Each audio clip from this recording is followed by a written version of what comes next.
যথাযথ গীতা অথ ষষ্ঠ অধ্যায় শ্লোক নাম্বার আজ 9 থেকে শুরু হবে।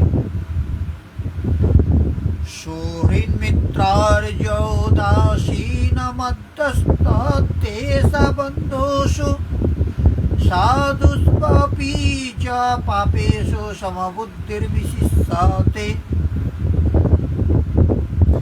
যিনি সুহৃদ, মিত্র, শত্রু, উদাসীন, মধ্যস্থকারী, মৎসর, বন্ধু, ধার্মিক, পাপাচারী আদি সকলের প্রতি সমবুদ্ধি সম্পন্ন তিনি শ্রেষ্ঠতা লাভ করেন। লাভ করার পর মহাপুরুষ সমদর্শী ও সমবর্তী হন। যেরূপ পূর্বের শ্লোকে তিনি বলেছেন যে যিনি পূর্ণ জ্ঞাতা অথবা পণ্ডিত, তিনি বিদ্যা বিনয় সম্পন্ন ব্রাহ্মণে, চণ্ডালে, গরু, কুকুর, হাতিতে সমদর্শী হন।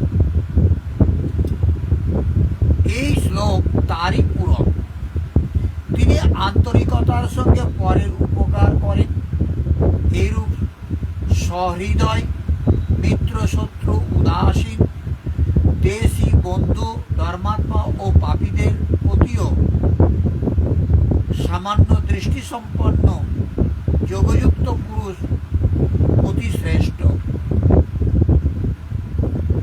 তারা কি করে না করে কার্যকলাপের উপর দৃষ্টি দেন না। তাদের ভিতরে যে আত্মা আছে সেই দিকেই তার দৃষ্টি পড়ে। এদের মধ্যে পার্থক্য কেবল এই দেখেন যে কেউ কিছু নিম্ন স্তরে দাঁড়িয়ে কেউ নির্মলতার কাছাকাছি পৌঁছেছেন, কিন্তু সে ক্ষমতা সকলের মধ্যেই আছে। এখানে যোগযুক্তের লক্ষণ পুনরায় পুনরাবৃত্তি করা হয়েছে। কিভাবে যোগযুক্ত অবস্থা লাভ করা যায়, কিভাবে যজ্ঞ করা হয়, যজ্ঞস্থলী কিভাবে প্রস্তুত হবে, আসন কেমন হবে, কিরূপে আসনে উপবেশন করা হবে, যজ্ঞকর্তা দ্বারা যে নিয়মগুলি পালন করা হবে, আহার, বিহার, শয়ন, জাগরণ, সংযম এবং কর্মচেষ্টা কিভাবে সম্পাদন হবে, এই বিন্দুগুলির উপর যোগেশ্বর শ্রীকৃষ্ণ এর পরের 5টি শ্লোকে আলোকপাত করেছেন। আপনিও যাতে সেই যজ্ঞ সম্পন্ন করতে সমর্থ হন। 3য় অধ্যায়ে তিনি যজ্ঞের নাম বলেছেন যে যজ্ঞের প্রক্রিয়ায় সেই নিয়ত কর্ম। 4র্থ অধ্যায়ে তিনি যজ্ঞের স্বরূপ বিস্তারপূর্বক বলেছেন, যাতে প্রাণে অপানে আহুতি, অপানে প্রাণে আহুতি, প্রাণ অপানের গতিরোধ করে মনকে নিরুদ্ধ করা হয়। যজ্ঞের শুদ্ধ অর্থ আরাধনা এবং আরাধ্য দেব পর্যন্ত যে প্রক্রিয়ার দ্বারা পৌঁছানো যায় সেই বিষয়ে 5ম অধ্যায়েও বলা হয়েছে। কিন্তু তার জন্য ভূমি, আসন, করবার বিধি ইত্যাদি সম্বন্ধে বলা বাকি ছিল। তারই উপর যোগেশ্বর শ্রীকৃষ্ণ এখানে আলোকপাত করেছেন। কি বলেছেন 10 নম্বর শ্লোকে?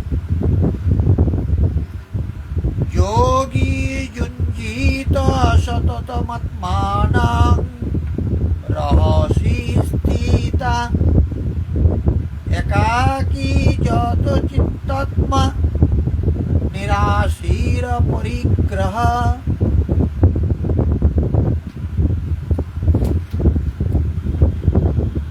চিত্ত জয় করবার জন্য প্রযত্নশীল যোগী মন, ইন্দ্রিয়সমূহ এবং দেহ সংযত করে বাসনা ও সংগ্রহ রহিত হয়ে নির্জন স্থানে একাকী চিত্তে আত্ম উপলব্ধি করবার যোগক্রিয়াতে নিযুক্ত করেন। তার জন্য কেমন স্থান হওয়া দরকার?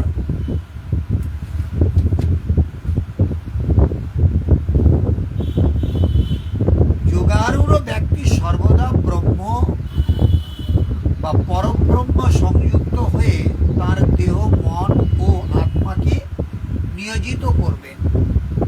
তিনি একাকী নির্জন স্থানে বসবাস করবেন এবং সর্বদা সতর্কভাবে তার মনকে বশীভূত করবেন।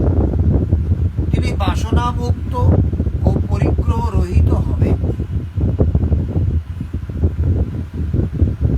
তাৎপর্যতে বলেছে, স্তরভেদে শ্রীকৃষ্ণকে ব্রহ্ম, পরমাত্মা ও পরমেশ্বর ভগবানের রূপে উপলব্ধি করা যায়।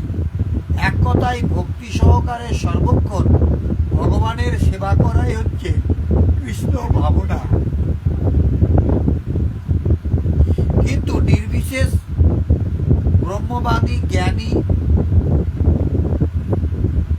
এবং পরমাত্মার অন্বেষণকারী যোগীরাও আংশিকভাবে কৃষ্ণ ভাবনাময়। কারণ নির্বিশেষ ব্রহ্ম হচ্ছে ভগবানের দেহ নির্গত রশ্মিচ্ছটা এবং সর্বব্যাপ্ত পরমাত্মা হচ্ছে ভগবানের আংশিক প্রকাশ। তাই ধ্যানমগ্ন যোগী এবং নির্বিশেষবাদী জ্ঞানীরাও পরোক্ষভাবে কৃষ্ণ ভাবনাময়। তবে সরাসরিভাবে কৃষ্ণ ভাবনাময় ভক্তই সর্বশ্রেষ্ঠ আধ্যাত্মবাদী। কারণ এই ধরনের ভক্ত পূর্ণরূপে ব্রহ্ম ও পরমাত্মা সম্বন্ধে অবগত। তিনি পরম তত্ত্বকে পূর্ণরূপে উপলব্ধি করতে পারেন। কিন্তু নির্বিশেষবাদী জ্ঞানী ও ধ্যানমগ্ন যোগীরা পূর্ণরূপে কৃষ্ণ ভাবনামৃত লাভ করতে পারেন না।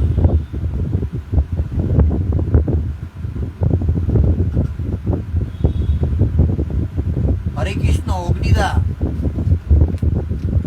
আপনি পাঠ শুনছেন, এটা দেখে আমি তো অবাক হচ্ছি। তা সত্ত্বেও এই সমস্ত নির্দেশ এখানে দেওয়া হয়েছে তাদের নির্দিষ্ট কার্যকলাপে সর্বদা নিয়োজিত হবার জন্য, যাতে তারা কখনো সিদ্ধির সর্বোত্তম স্তরে পৌঁছাতে পারেন। যোগীর প্রথম কর্তব্য হচ্ছে মনকে সর্বদা ভগবান শ্রীকৃষ্ণকে একাগ্র করা।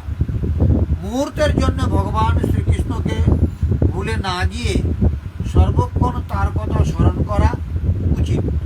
নিরন্তর ভগবানের চিন্তায় মনকে একাগ্র করার নাম হচ্ছে সমাধি। মনের এই একাগ্রতা লাভ করবার জন্য নির্জনে বসবাস করা উচিত এবং বাহ্য বিষয়ের উপদ্রব থেকে দূরে থাকা উচিত। ভাগবত প্রাপ্তির জন্য অনুকূল পরিস্থিতি গ্রহণ এবং প্রতিকূল পরিস্থিতি বর্জন করবার ব্যাপারে সাধকের সতর্কতা থাকা উচিত।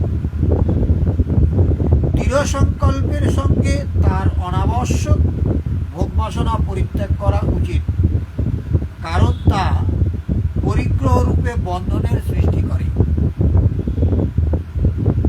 এই সমস্ত সাধন ও সতর্কতার পূর্ণ পালন তিনিই করতে পারেন যিনি সর্বতোভাবে কৃষ্ণ ভাবনাময়।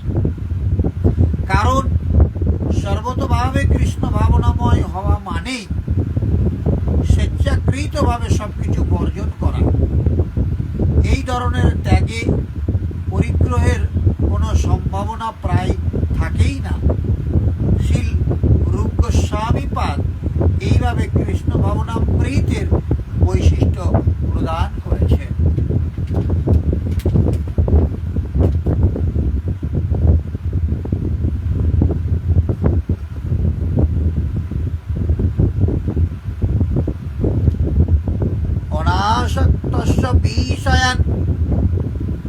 সার্বমুপযুঞ্জতা নির্বন্ধ কৃষ্ণ সমন্ধে যুক্তং বৈরাগ্যমুচ্যতে প্রপঞ্চিকতয়া বুদ্ধা হরিসমন্ধীবস্তনা মুমুক্ষু বিপরিত্যাগ বৈরাগ্যানাং ফল্গুকথ্যতে।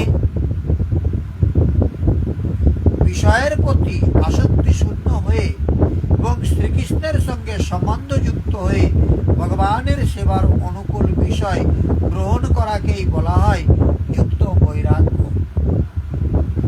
পক্ষান্তরে শ্রীকৃষ্ণের সঙ্গে সম্পর্কের কথা না জেনে যে সবকিছু পরিত্যাগ করে তার বৈরাগ্য পূর্ণ নয়, তাকে বলা হয় ফল্গু বৈরাগ্য।